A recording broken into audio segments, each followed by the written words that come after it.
Oi, sou a Nath. Oi, eu sou a Nath. Essa daqui é a Lila, a Amora e a Kiara. E o Booster tá ali no chão dormindo. E esse é o Parapraxis, um podcast feito por duas estudantes de psicologia, para falar um pouco sobre as vivências, experiências, surtos e traumas do curso. Exatamente. Afinal de contas, o curso vai te traumatizar. Muito. Bom, hoje o nosso assunto é patologização. E segundo o Google, né, o conceito de patologização é um processo de classificar comportamentos ou experiências humanas normais como doenças ou transtornos mentais. É um fenômeno que ocorre quando os aspectos da vida cotidiana, sofrimento emocional ou dificuldades comportamentais são enquadrados em categorias diagnósticas médicas, frequentemente sem considerar o contexto social, cultural e individual. Nome complicado. É um nominho chatinho de se falar, mas é basicamente você colocar um nome de transtorno em absolutamente tudo aquilo, né, que acontece com as pessoas. Por exemplo, hoje em dia todo mundo tem TDAH. Isso. Hoje em dia todo mundo tem ansiedade também. Hoje em dia todo mundo Muita tem ansiedade. ansiedade, exatamente, né? Aí você começa você não entende qual que é o contexto que aquela pessoa vive, você não sabe, por exemplo, pegando crianças aí, né, a questão da quantidade de tela que essas crianças utilizam, esses vídeos de 30 segundos do TikTok, do Instagram, tudo isso vai gerando, né, um encurtamento na nossa memória recente e faz com que a gente não tenha uma memória tão boa quanto nós tínhamos e acaba todo mundo falando, é porque é uma frase que eu escuto muito que é hoje em dia todo mundo tem um pouco de TDAH. Acaba virando uma moda também, né? Virando uma moda sobre isso. Porque Exato. todo mundo quer fazer parte daquele grupo, quer estar ali no meio, então acaba virando uma moda. Exato. Né? E a gente chegou nesse tema por dois documentários que eu falei pra Nath que assisti, porque eu tô meio viciada em documentários. A gente, inclusive, vai deixar aqui na tela para vocês, tá? Os Sim. documentários para vocês, caso queiram assistir, porque são bem interessantes. São dois documentários que foi feito lá nos Estados Unidos, com crianças que tinham bipolaridade. Na verdade, um é mais para bipolaridade.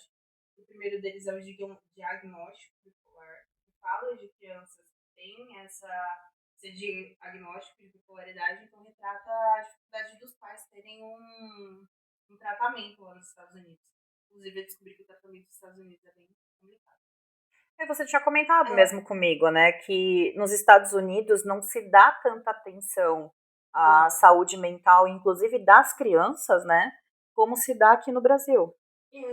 Porque nos Estados Unidos é tratado pelo sistema. Então, geralmente, quando alguém tem um surto, algum problema, ele é levado pela polícia, ele não é levado pelo lugar que atende, não é levado pelo hospital, pela polícia. Porque lá não tem o SUS, né? Então não tem o CAPS, que lá que é o que a gente tem aqui para ajudar, não tem vários outros tratamentos. Então é bem mais complicado. E aí esse primeiro, do diagnóstico bipolar, que é um documentário, ele retrata a vida desses pais que têm essa dificuldade. E o segundo é um filho perigoso. Nossa, peraí. O segundo é um filho perigoso. Também é sobre o diagnóstico de bipolaridade, mas abrange um pouco. Já tem pessoal que tem autismo e outros que têm esquizofrenia. Então ele retrata todos esses lados, só que de crianças, não é de adultos, é só de crianças e dos pais que têm essa dificuldade do tratamento dele. E eu acho que o segundo que foi que me pegou, que eu fui falar com você sobre a patologização. Ai, Sim. Aê! Porque esse segundo, ele trata mais a criança individual. Então, tipo, teve uma criança lá que ele não tinha bipolaridade, eu não esqueci o diagnóstico dele agora, mas ele não queria ser mais visto pelo diagnóstico. Então, ele para de estudar, ele foi internado 11 vezes, cerca de 11 vezes numa clínica, para ele voltar à ressocialização, só que ele voltava normal, normal, né? Normal não existe. Enfim, ele voltava dentro da sociedade. Ressocializado. Isso. E passava alguns meses ele voltava a ter as crises. Ele tinha que ser internado de novo. Pra ele não ser internado de novo, ele não quis mais o tratamento, ele não quis mais viver com o diagnóstico. E aí eu lembro que eu até mandei áudio pra Nath falando, cara, que engraçado. Quem tem um diagnóstico não quer viver mais com o diagnóstico, mas quem não tem fica procurando um diagnóstico. É porque, assim, eu acho que, inclusive, é uma brincadeira que eu até faço, né? Que hoje em dia, quando você está conhecendo alguém, você pergunta qual que é o CID da pessoa. Porque hoje em dia, praticamente, todo mundo tem um CID, né? E quem vive com o diagnóstico sabe qual que é a... Esqueci a palavra agora. A estigmatização que um diagnóstico, principalmente de doença mental, né, de transtorno mental, ele traz para essa pessoa. Por exemplo, a bipolaridade, né, a questão da bipolaridade, que o pessoal fala assim, porque fulano é bipolar.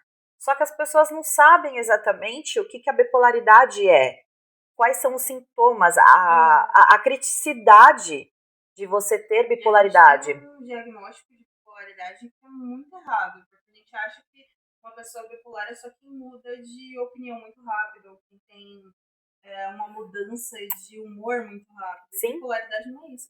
Não, na realidade, a questão da mudança de humor da bipolaridade, né, ela é muito marcada. Então, não é porque você varia de humor durante o teu dia que você é bipolar. Isso pode acontecer com qualquer pessoa. Mas, por exemplo, dentro do TDAH, a mudança de humor durante o dia, essa variação ela é muito alta, justamente por conta do lobo frontal do TDAH não ter a mesma formação de um cérebro que não é neurodivergente, né? Então, ele não consegue regular a emoção. Então, assim, é muito engraçado, que eu falo até um pouco por mim, né? Tem coisas que... Eu sabia que ia cair.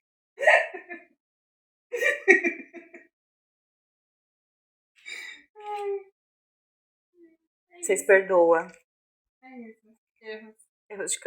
Acontece, tá, gente? Isso foi mal aí. Uma coisa que, voltando ao... Vai ficar um buraco ali. Gente, vocês desculpam. Dá uma A gente deu uma improvisada. Mas a gente promete que na próxima semana vai ficar melhor. Na próxima não cai. Não. Mas voltando à questão, né? Por exemplo, coisas assim que são gigantescas que acontecem na minha vida, que poderiam influenciar no meu humor, acaba não influenciando. Mas um negócio muito pequeno faz eu explodir. Então tem toda essa questão, né? Aí quando a gente fala de bipolaridade, a mudança de humor ela é muito marcada e ela é muito extensa. Então, por exemplo, a pessoa, quando ela tá bem, ela tá vivendo, porque não é bem o bem, né? Viver em euforia, que a gente chama. Então, quando ela tá ali no estado de euforia dela, ela tá muito bem, ela faz tudo, ela é produtiva, ela tá, assim, no melhor lugar da vida dela. E isso são por semanas, por meses, né? Não é um período curto, não é de uma hora para outra. E quando ela cai para o lugar ali do maníaco depressivo, a queda é muito brusca, né? Se eu não estiver falando besteira, mas eu acho que, pelo que eu li, é mais ou menos isso, né? A queda é muito brusca e você permanece numa situação de depressão durante um bom tempo também. Isso. A bipolaridade, se eu não estiver enganada, ela também tem estágios que se comparam com a esquizofrenia, né? Porque eles têm quadros de perder totalmente a identidade deles, também podem ouvir vozes, então a bipolaridade ela tem essa singularidade de parecer um pouco com a esquizofrenia. Tem um livro, para quem até é assinante do Kindle Unlimited, ele está disponível para aluguel, né? Chama-se Bipolar Sim, Louca Só Quando Eu Quero. Ele foi escrito, é muito bom o nome, e o livro também é muito bom. E ele é escrito, inclusive, por uma bipolar, né? Ela chama Bia... eu esqueci o sobrenome dela, mas o livro vai estar aqui para vocês de referência, tá? Vale muito a pena a leitura, porque é a vivência de uma pessoa que descobriu a bipolaridade, ainda muito jovem, e passou por muitas nuances da vida, justamente marcadas pelas nuances da bipolaridade, né? E ela, assim, ela tem uma vida se a gente pode dizer, né, normal, né? Porque, enfim, normal ninguém é. Conceito de normal não existe. Exato. O famoso de perto, todo mundo é um pouco louco, né? Mas a Bia, ela traz muito esse lugar dela de fala, de ser uma pessoa que tem o transtorno da bipolaridade, né? É algo que você vai viver em tratamento para sua vida inteira, assim como qualquer transtorno mental, porque a gente sabe que nenhum deles tem cura, mas sim tratamentos, né? Nem sempre são tratamentos só medicamentosos, lembrando que remédio não vai te ajudar em absolutamente nada. O remédio, ele é sempre aliado.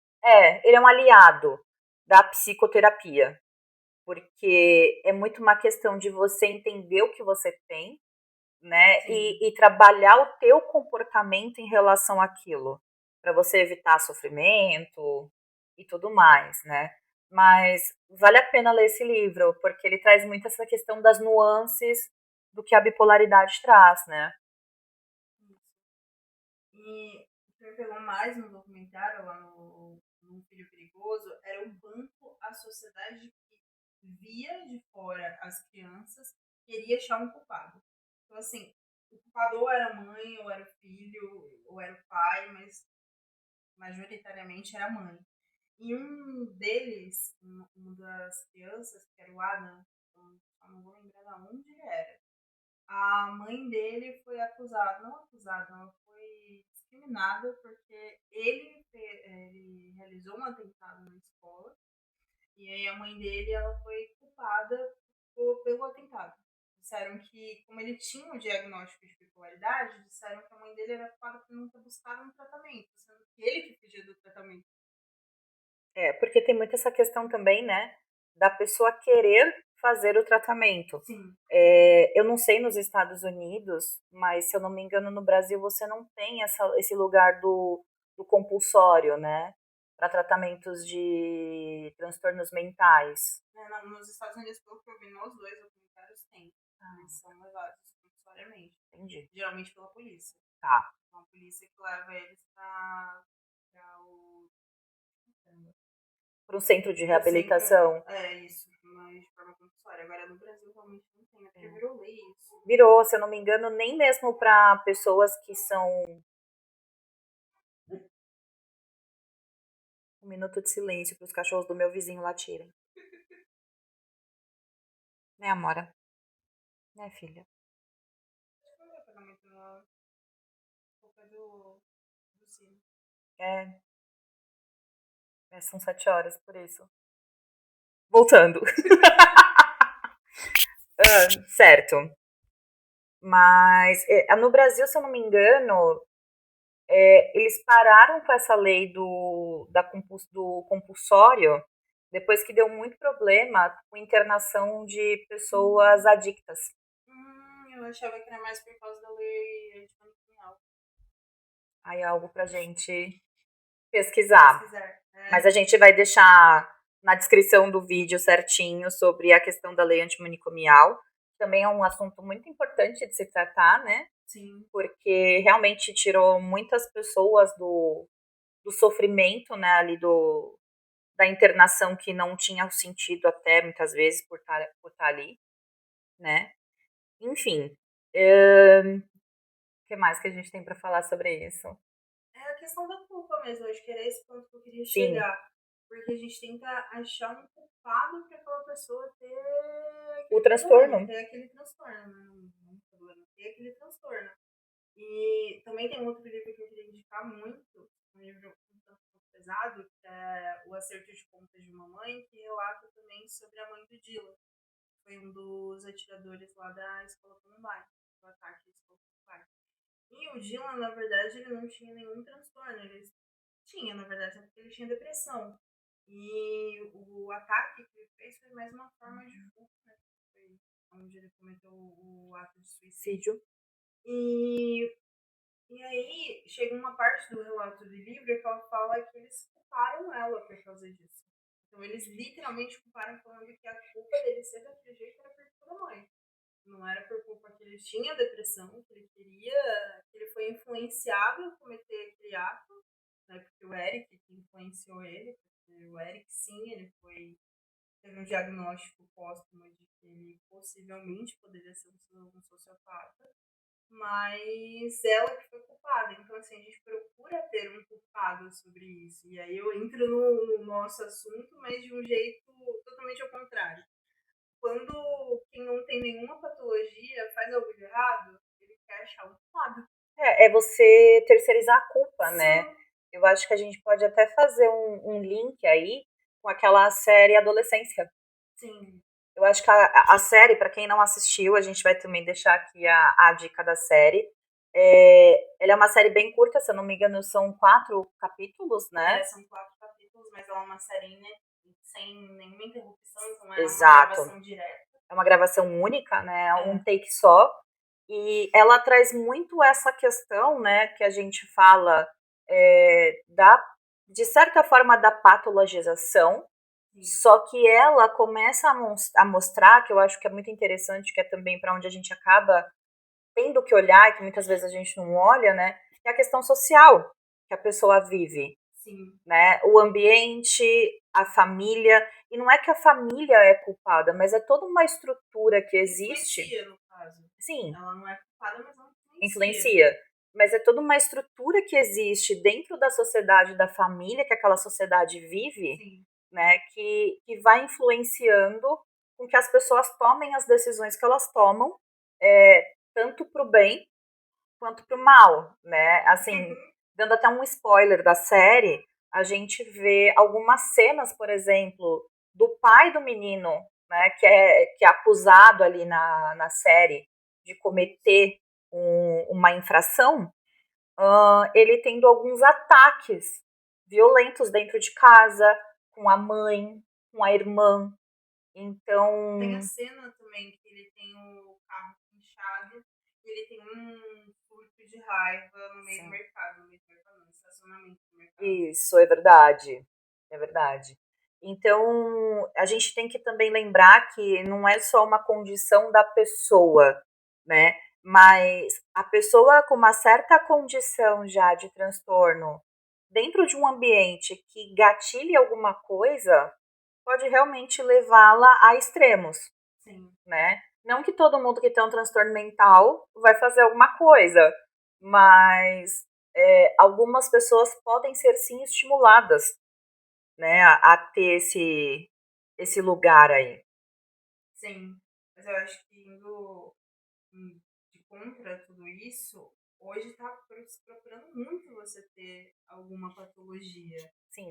Porque é confortável você não assumir a culpa. Tipo, eu realmente me atrasei, desculpa, tem TDAH. Você usa como muleta, você usa como desculpa. Usa como muleta, literalmente como desculpa. E é meio que uma moda de você querer se prender dentro da sociedade, porque o grupo social se formou a partir daquilo. Se você não tem, você não é bem visto. Inclusive, a Nath me mandou um vídeo esses dias no Instagram, né?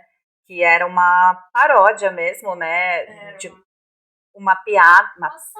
Uma sátira, isso.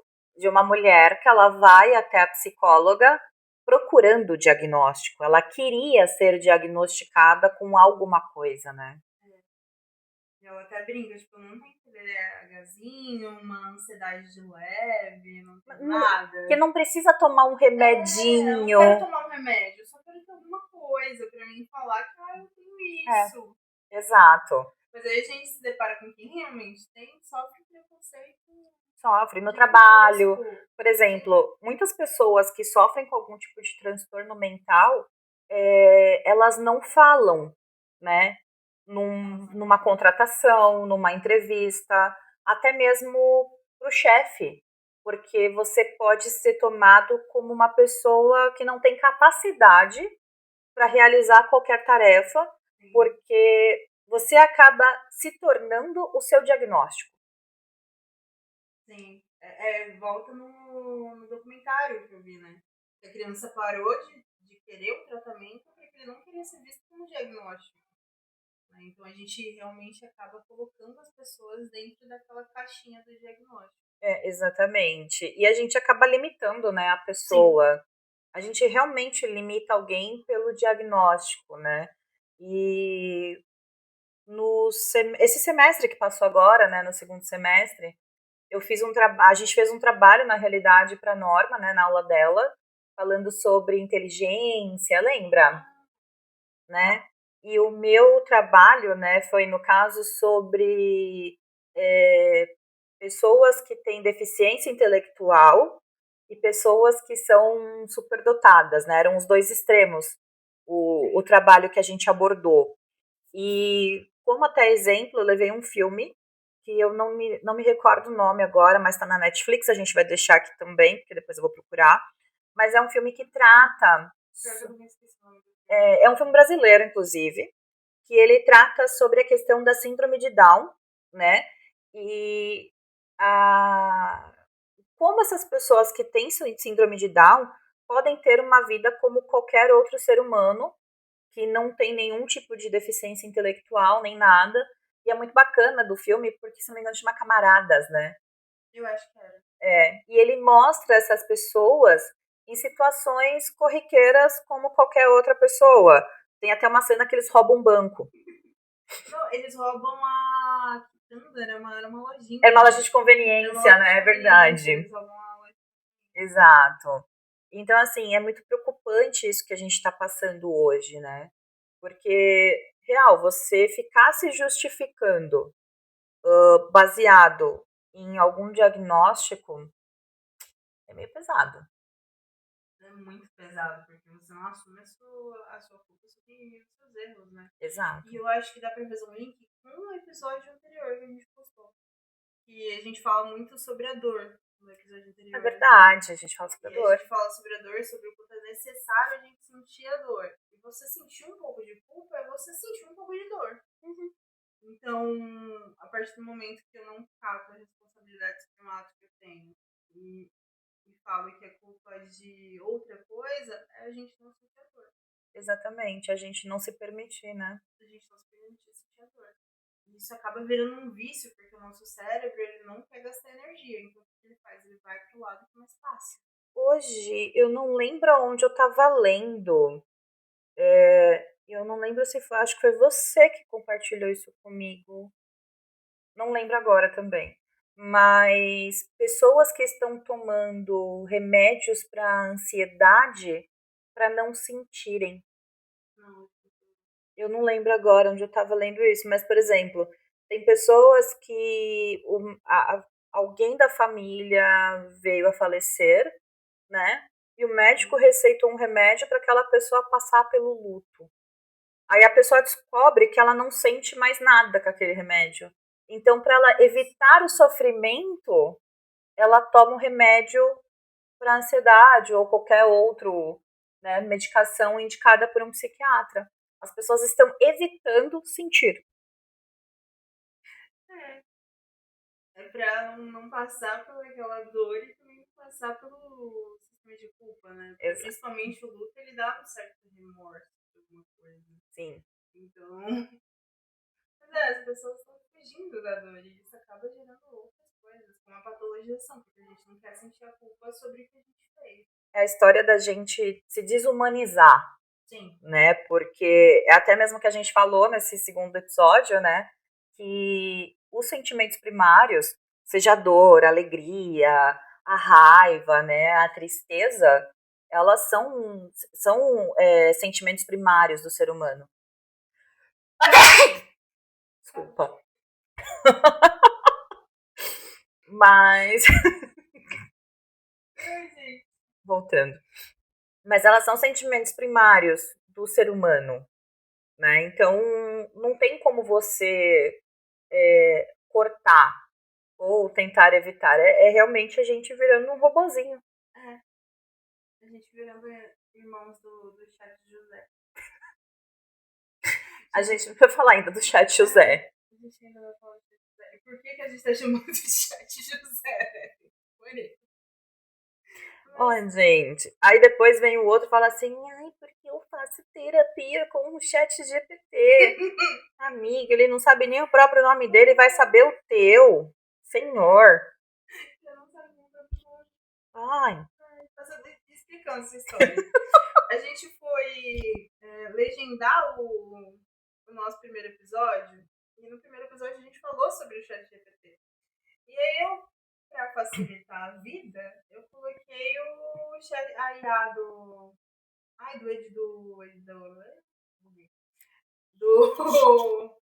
a IA do editor de vídeo pra legendar automaticamente. E aí a bonita da IA foi lá e colocou o chat José em vez de chat GPT. Então a gente agora chama ele de chat José. É nosso amigo íntimo. É isso. Daqui a pouco vai começar a trabalhar um pouquinho, né? É verdade. Mas eu acho que é isso. Tem mais alguma coisa que você queira falar? Olha, eu acho que seria interessante falar o quanto é complicado para quem tem o diagnóstico conviver com essas coisas que estão virando moda agora de você falar com o diagnóstico. Porque assim, a partir do momento que todo mundo quer ter um diagnóstico, a gente vê vários vídeos e vídeos de gente falando que tem isso, né? Tem um vídeo da André Strack, que eu comentei pra você, ela simplesmente para com a amiga e começa a falar que ela tem zilhões de patologias, né? Falou até que é um borderline. E existem patologias, eu estava assistindo um vídeo esses dias, inclusive do Felca, que foi aquele vídeo que eu compartilhei com você, eu não sei se você chegou a ver que ela é com uma psicóloga também, né? E ela é especializada em transtornos mentais.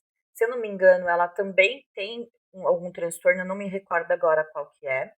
E ela fala nesse vídeo que alguns transtornos, eles eles não convivem entre si. Então, por exemplo, se você tem o diagnóstico X, você não pode ter o diagnóstico Y, porque os dois não vivem no mesmo lugar, né?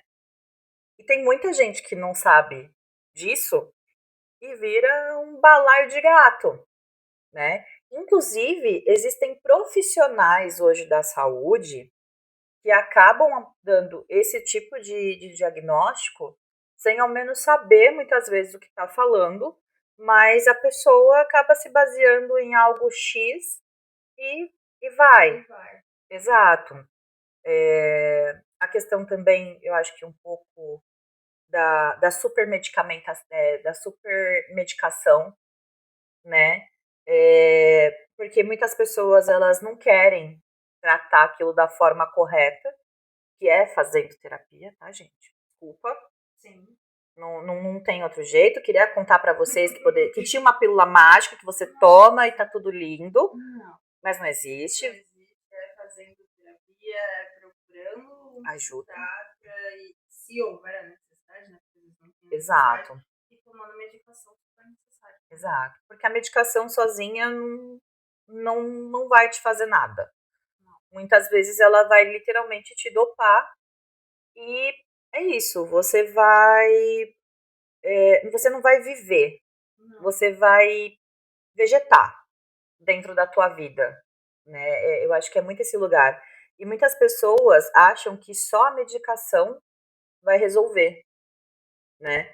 E, gente, não é por aí. Então, mas assim, existem muitos profissionais que vão te dar a medicação, independentemente se você tá ou não seguindo um tratamento, se você tá fazendo algo por você mesmo, né?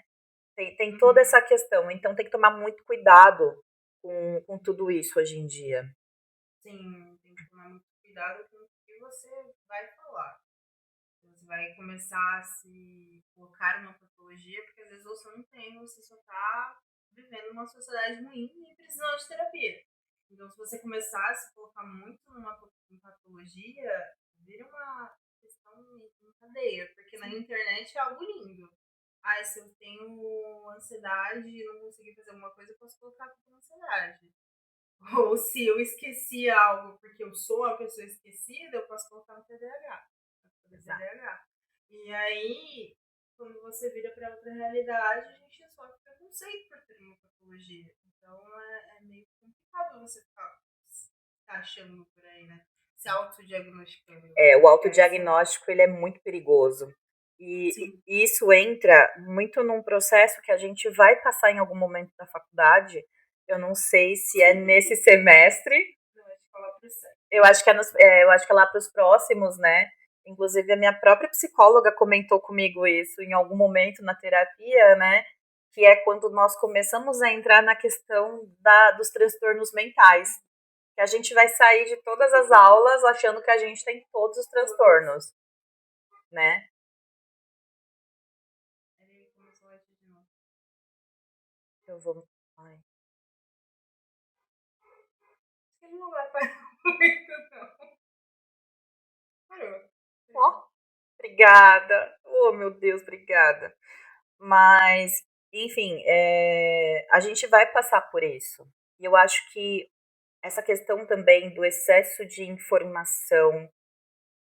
O excesso de informação, ele complica muito. Eu até comentei, eu vi uma palestra esses dias que falava, era mais voltada de novo para as crianças, que falava sobre o uso das telas, né? Era psicologia no digital, se eu não me engano. Dá pra gente até deixar o link dela, Sim. porque ela tá disponível no YouTube. E a psicóloga que estava dando a psicóloga que estava fazendo a palestra, ela chegou a falar que se a gente tem muito uso de tela, isso acaba gerando na gente a gente não retém a informação, na verdade, porque a gente está tendo tanta informação em tão pouco tempo que isso altera o nosso sistema e não consegue reter a informação. Exato. Então isso afeta muito as crianças, só que isso afeta também os adultos. Porque eu até comentei com a Nath recentemente que eu não estava guardando nenhuma informação. Hoje não sei se você vai lembrar, que eu até falei que eu não estava guardando nenhuma informação, eu já estava achando que tinha alguma coisa porque eu simplesmente não guardava informação. Você comentou comigo essa semana, que foi inclusive no trabalho, né? Você estava com essa dificuldade. Eu tava essa dificuldade de guardar as informações e não estava conseguindo guardar nada. Tem um termo que as pessoas hoje que estudam essa questão das telas, do excesso de informação e tudo mais, estão usando, que chama brain rot, né? Que basicamente na tradução livre é o cérebro apodrecendo, né? É uma situação que hoje está acontecendo, né? Que é a deteriorização mental e intelectual causada pelo consumo excessivo de conteúdos triviais, especialmente online. Então, aquela coisa de você ficar, girando o teu feed, sabe? Viciante, exato. Né? Um certo libera, né, gente? Um certo teor de dopamina, então a gente fica ali. Vai. Exatamente. E é uma dopamina fácil, né? Quando a gente para falar sobre a questão do cérebro, eu não lembro agora quem foi que trouxe essa situação, eu acho que foi o professor Luiz, não me recordo agora, mas que o nosso cérebro, ele, de certa forma, ele é preguiçoso. Ele vai querer ir pelo caminho mais fácil. A Raquel? Ai, Jesus. Enfim, mas o nosso cérebro, ele é preguiçoso, ele vai querer sempre pelo caminho mais fácil, né? Então, assim, ele tá nessa busca desenfreada pela dopamina, porque ele quer a coisa ali rapidinha, né? E tudo mais. Então, isso tá impactando muito, né, na saúde mental das pessoas, tá impactando demais na questão da parte cognitiva. Sim. Né? Então, assim, é muito complicado isso para todo mundo, porque é o que a Nath falou, não afeta só crianças. Não afeta só crianças. Tanto que depois que eu vi essa palestra, eu cheguei pra você e falei, olha, descobriu por que eu estou tendo nenhuma informação. Porque eu estou passando muito tempo em rede social, em reels que a gente passa e esquece. Então a gente não retém informação, porque o nosso cérebro quer mais informação. Apesar de ser cansado, ele vai querer mais informação. É porque a gente está sempre se estimulando, né? É uma questão de um estímulo muito alto que a gente sofre hoje em dia. Eu acho que isso aconteceu também, esse boom, principalmente depois da pandemia, porque tudo se tornou muito online. Sim. Né? A gente se tornou seres hiperconectados na pandemia. E isso acabou estragando as coisas de muitas formas. Inclusive a nossa parte social. Inclusive a nossa parte social. Aí eu tenho uma pergunta para vocês, inclusive para você. como que foi voltar, por exemplo, para a faculdade 100% presencial? Depois, eu falo muito por mim, porque eu passei 4 anos praticamente, né, de home office, sem contato nenhum, assim. Meu contato com outros seres humanos era uma coisa muito restrita, né? E como foi voltar à faculdade presencial, conviver com 30, 60 pessoas agora que tem na nossa sala?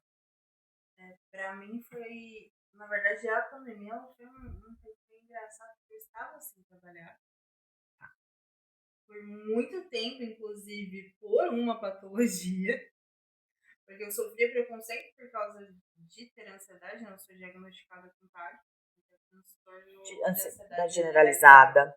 E eu não estava conseguindo emprego, simplesmente porque eu tinha episódios de ansiedade que foram tratados em terapia. Né? E a partir do momento que o entrevistador ele percebia que eu tinha aquela patologia, que eu estava ansiosa, ele já me recusava. Então comecei a perceber quando o entrevistador não ia me passar. Eu conseguia perceber quando ele me rejeitava. E aí eu já desisti. Você sabe Eu já que. desisti. Então só a gente Imagina. Então a voltar depois foi muito diferente para mim, porque outras coisas particulares também no Sim. meio. E então voltar eu acho que eu não voltei tanto assim, pensando no quanto que as pessoas estão voltando a ficar perto. Eu já voltei, mas na ansiedade de querer colocar as coisas pra fora. Porque aí eu comecei a trabalhar, voltei pra faculdade, então eu já voltei num outro ápice. Eu voltei com entusiasmo de que poderia socializar de novo. Eu lembro, só fazendo um gancho dessa questão das entrevistas, né, que você teve as recusas, né? O ano passado, quando eu fiquei desempregada, eu estava com uma consultoria para me ajudar a recolocação no mercado, né? E a consultora, que é uma pessoa especialista em RH, virou para mim e falou assim, comentei com ela da questão do TDAH, e eu perguntei para ela, né, falei assim, eu devo ou não falar que eu tenho, né? Ela olhou para minha cara e falou assim, nossa, mas nem parece que você tem TDAH. Que lindo! É, sofri capacitismo. Maravilhoso. Foi incrível. Sofreu mesmo capacitismo. Mas falando, eu lembro como foi a primeira vez que eu voltei para o presencial. Depois de, sei lá, acho que foram 3 anos, né, em casa. Eu lembro que meu primeiro dia de presencial, sabe a criança quando vai pro primeiro dia na escola, que ela arruma o material, arruma a mochila? Eu tava parecendo uma criança que tava indo pro primeiro dia de aula. Sério, foi muito louco, assim. Até hoje eu tenho um pouco essa questão de contato físico. É, para quem me conhece, sabe que eu não sou uma pessoa muito fã de abraço. Eu gosto de abraço de pessoas que eu tenho convívio e que eu gosto. Mas ser tocada por estranhos, né, é um negócio para mim que é muito difícil. Então, assim, e depois da pandemia eu percebi que isso ficou muito mais acentuado, né? Então, assim, voltar a fazer tudo presencialmente, tanto trabalho quanto para a faculdade, num primeiro momento foi muito difícil, né? Que é realmente voltar ao convívio com outros seres humaninhos, mas eu percebo que voltar ao convívio social me fez bem. Reduziu muito os meus shutdowns, eu não entro mais em um cansaço e um desgaste mental muito profundo. Isso me ajudou bastante. Isso melhorou muito nesse lugar, sabe? Do voltar. Nós somos seres sociais, né? A gente não pode viver sem a sociedade, não existe humano sem a sociedade. Não, não. A gente precisa disso. E tanto que dá até para fazer um link para gente voltar um pouquinho pro tema do vídeo da Ana Terra, que eu compartilhei, eu acho que eu cheguei a te mandar, que ela fala sobre os. Ela, na verdade, está retratando sobre um manicômio que está fechado agora. Sim! E aí ela começa a entrevistar o pessoal de lá, porque na verdade Janeiro. Ele virou um museu? Ele virou um museu.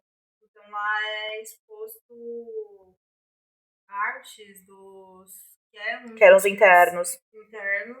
E aí ela começa a falar o porquê que não existe mais manicômio, entrevistar as pessoas que trabalham lá para explicar o que é o local. E tem um momento que ela fala isso. Né? Ela fala que é necessário a ressocialização da pessoa.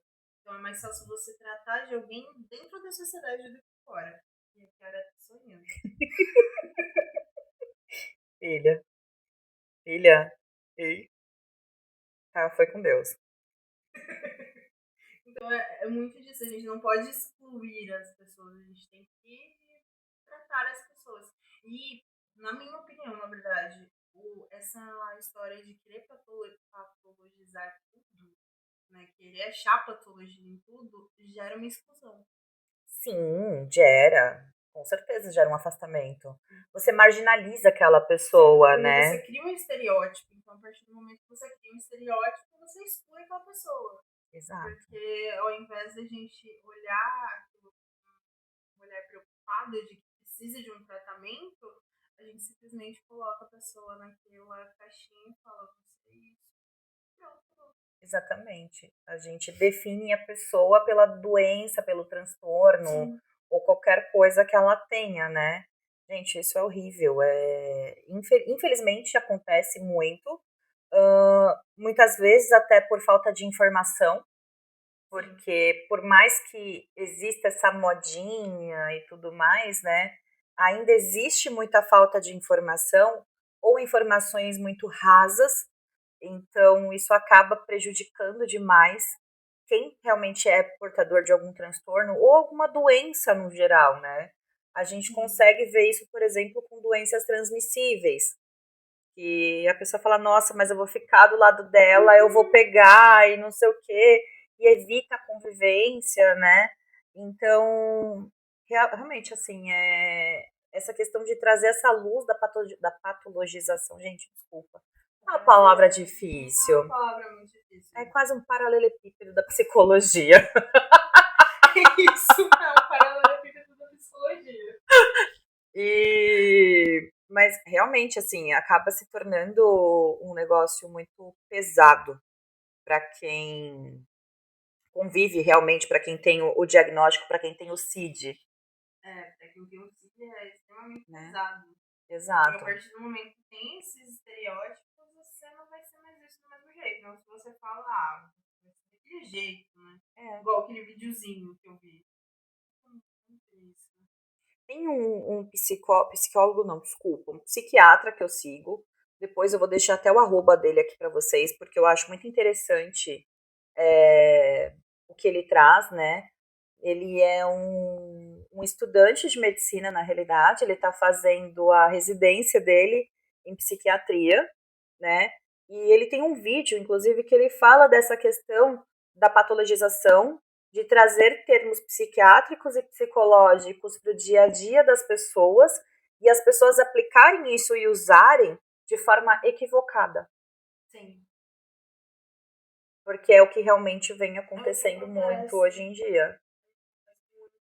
Volta que a gente estava falando no começo sobre bipolaridade, que muita gente não sabe o que é. Só pega o termo raso do que é a bipolaridade e fala, eu tenho bipolaridade. O borderline também, né? Porque pega o termo raso do que é e fala, eu tenho. Eu lembro que uma vez eu falei sobre borderline, né, com um psiquiatra que eu estava passando, e eu citei um livro de uma psiquiatra famosa, né? Aí ele virou e falou assim: olha, foi o termo que ela usou para definir, mas não é bem isso. É muito mais profundo do que isso. Então, assim, gente, aí vai uma dica de escolha bem as pessoas que vocês consomem os conteúdos. Eu acho que entra muito nessa questão, né, da profundidade que a informação vem, né, de você não caracterizar as pessoas pelos transtornos, pelos diagnósticos que elas têm. Então, e outra também, né, é questão de você consumir conteúdos que não vão te colocar numa pobreza intelectual. Gente, não é problema nenhum, tá? Vocês consumirem vídeo de cachorrinho fofinho, nada disso. Mas escolha melhor o tipo de informação que vocês consomem. O problema é a informação, não é o vídeo. Exato. É a informação que você consome e se isso não marginaliza ninguém, né? Uhum. A gente precisa olhar com um pontinho de...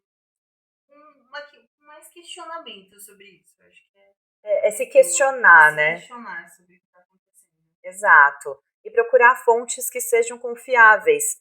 Porque hoje, infelizmente, a internet, seja qualquer plataforma aí de qualquer rede social, né, que a gente acesse, ela aceita qualquer coisa. Qualquer coisa, literalmente. Exato. A gente vê aí as fake news, os deepfake e coisas do gênero que estão, né, que acontecem por aí. Então, é sempre você procurar em fontes confiáveis.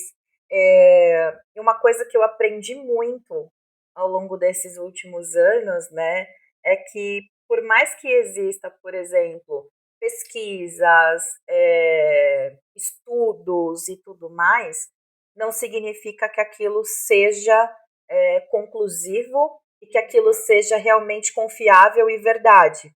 É muito aquilo que a Priscila e a própria Gabriela falavam pra gente, né? Que estudo tem um monte, mas de fontes confiáveis, estudos que são sérios, que levaram a sério aquela pesquisa, nem sempre. Inclusive, eu vi um vídeo esses dias da Mari Kruger, inclusive é uma boa influenciadora para seguir, ela divulga conteúdo científico, né, para quem não conhece. Ela falando sobre, se eu não me engano, uma creatina, né? Porque houve esse boom do mundo wellness, do mundo fitness, e todo mundo era incentivado a usar creatina, porque falava-se que a creatina era boa para tudo, inclusive para memória e tudo mais, gente. Ouvi muito isso. Eu tomo creatina há sei lá quanto tempo por causa dos treinos e minha memória continua de peixinho dourado. Não resolveu nada. Né? Então, assim, por mais que existam estudos, muitas vezes eles podem ser ou fracos ou inconclusivos. Então, a gente tomar realmente muito cuidado com aquilo que a gente anda consumindo de informação. Sim. Eu acho que parar de terceirizar o problema. Pra gente finalizar mesmo, acho que sim. Acho que sim. Pra gente finalizar mesmo, é parar de terceirizar o problema. Se você tem um problema, se fez alguma coisa errada, assuma. Não terceirize. Porque isso Exatamente. vai gerar. Isso não é só sobre você, no caso, né? Principalmente quem posta. Né? Até pra quem não posta as coisas. Não é só sobre você, porque a partir do momento que você terceiriza o problema, você gera alguma outra coisa pra alguém. Exato. A história do você só postar algo para ganhar like, para gerar engajamento. Ai, gente, desculpa, mas isso é tão vazio. É muito vazio. É muito vazio. Então, eu acho que, assim, quem produz conteúdo, independentemente do tipo de conteúdo que produz, inclusive até mesmo conteúdo de entretenimento, eu acho que necessita desse cuidado, né, do que você está fazendo, porque você vai se influenciar uma pessoa, né, gente, assim, é o que a Nath falou, se você tem algum problema, o problema é seu. Ninguém é obrigado a lidar com a tua frustração, a não ser você mesmo, que é obrigado a entender a tua própria frustração e trabalhar aquilo. Sim. Né? O teu coleguinha, como a gente já disse no primeiro vídeo, teu coleguinha não é obrigado a sofrer com os teus problemas ou qualquer tipo de dificuldade que você tenha em relação a você mesmo. Né? Sim. E a resposta é meio que simples. Se você não está conseguindo lidar com aquilo sozinho, procura ajuda. Exato. Procura uma terapia, vai atrás de procurar um psicólogo, algo para realmente te ajudar a lidar com aquilo, né? Exato. É por isso que a gente está aqui. Exatamente, por isso que nós estamos estudando, que é justamente para a gente conseguir, né, dar esse suporte, esse caminho, né? E assim, gente, além da psicóloga em si, né, do trabalho terapêutico, você tem grupos de ajuda, você Sim. tem grupos de acolhimento, né? Vide aí, por exemplo, um CVV da vida, porque, eu tenho vergonha, porque infelizmente ainda existe esse lugar de preconceito, né? Então, assim, porque eu tenho vergonha. Cara, o CVV ele é anônimo. Você vai ligar, você vai conversar com alguém que vai te acolher. Nem sempre é uma pessoa especializada, né? Nem sempre é um psicólogo que vai te Sim. acolher, mas é alguém que vai estar ali disposto a te ouvir e sem julgamento. Que eu acho que é a principal questão, né? É você não ser julgado por aquilo que você está falando. É ser um campo neutro. E é isso. É isso. Essa frase de efeito? Opa. Qual que é mesmo? Se bateu daí, é porque bateu daqui, então procura ajuda. Exato. Como a gente já disse antes, faça terapia, porque ninguém é obrigado a lidar com o seu problema. Isso. Gente, obrigada. Lembrando, tá? Curte aqui o vídeo, se inscreve no nosso canal, se inscreve no Instagram, acompanha a gente lá, porque tem conteúdo nas duas plataformas. Sim, a gente também tá no Spotify. É verdade. Lembrar do Spotify, então segue a gente lá no Spotify, compartilha esse episódio com seu amigo, com seu colega, vai marcando a gente. A gente tem uma hashtag que a gente não compartilhou, eu vou falar dela agora. Se você for comentar ou compartilhar o nosso vídeo, só marca essa hashtag, que às quartas-feiras nós nos traumatizamos. É verdade. Às quartas-feiras a gente se traumatiza. Bonito. E a gente vai traumatizar você também. É isso, gente. Até a próxima. Obrigada, viu? Tchau. Quanto, filha? Você tava inquieta? Você tava com vontade de ir embora, é? Você tá com vontade de ir embora? A mãe vai abrir a porta pra você. Vamos lá.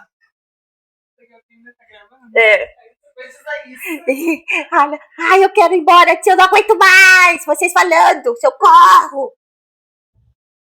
Socorro, mãe.